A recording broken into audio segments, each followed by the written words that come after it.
ಕೊಡಚಾದ್ರಿಯ ಪ್ರಕೃತಿ ಸೌಂದರ್ಯ, ಅದರಲ್ಲೂ ಮಳೆಗಾಲದಲ್ಲಿ ಕೊಡಚಾದ್ರಿಯ ರಮಣೀಯ ದೃಶ್ಯವನ್ನ ಪದಗಳಲ್ಲಿ ವರ್ಣಿಸಲು ಅಸಾಧ್ಯ.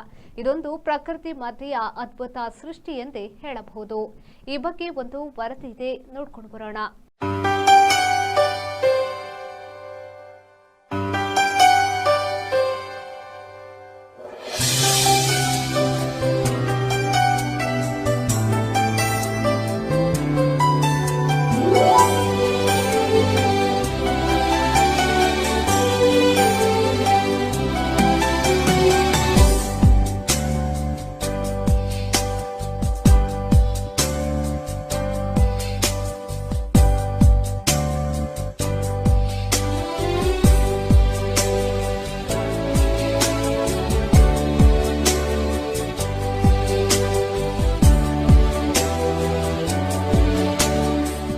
ಮೂಕಾಂಬಿಕಾ ದೇವಸ್ಥಾನದ ಹಿನ್ನೆಲೆಯಲ್ಲಿ ಇದ್ದು ಪ್ರಕೃತಿ ಪ್ರಿಯರಿಗೆ ಹಾಗೂ ಚಾರಣಿಗರಿಗೆ ಹೇಳಿ ಮಾಡಿಸಿದ ಜಾಗ.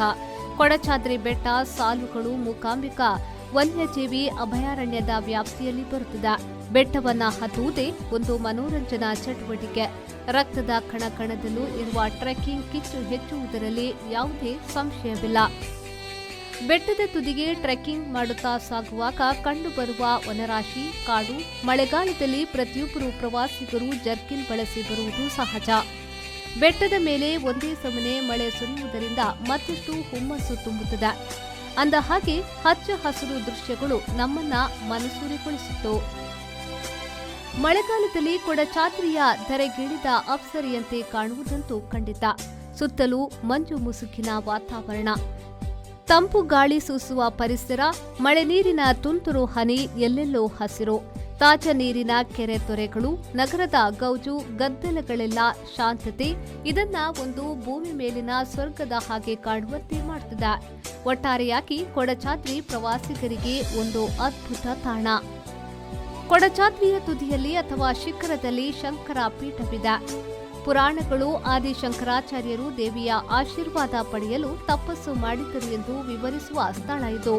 3 ಮಾರ್ಗಗಳ ಮೂಲಕ ಶಿಖರವನ್ನ ತಲುಪಬಹುದು. ಎಲ್ಲ ಮಾರ್ಗಗಳು ಮಧ್ಯ ಕೊಡಚಾದ್ರಿಯಲ್ಲಿರುವ 4 ದೇವಾಲಯಗಳಲ್ಲಿ ಕೊನೆಗೊಳ್ಳುತ್ತವೆ. ಅಲ್ಲಿಂದ ಅವರು 3 ಮಾರ್ಗಗಳಲ್ಲಿ ಚಾರಣ ಮಾಡಲು ಆಯ್ಕೆ ಮಾಡಿದ ಮಾರ್ಗವನ್ನ ಲೆಕ್ಕಿಸದೆ ಶಿಖರವನ್ನ ತಲುಪಲು ಎಲ್ಲರೂ ಪಾದಯಾತ್ರೆ ಮಾಡಬೇಕಾಗುತ್ತದೆ.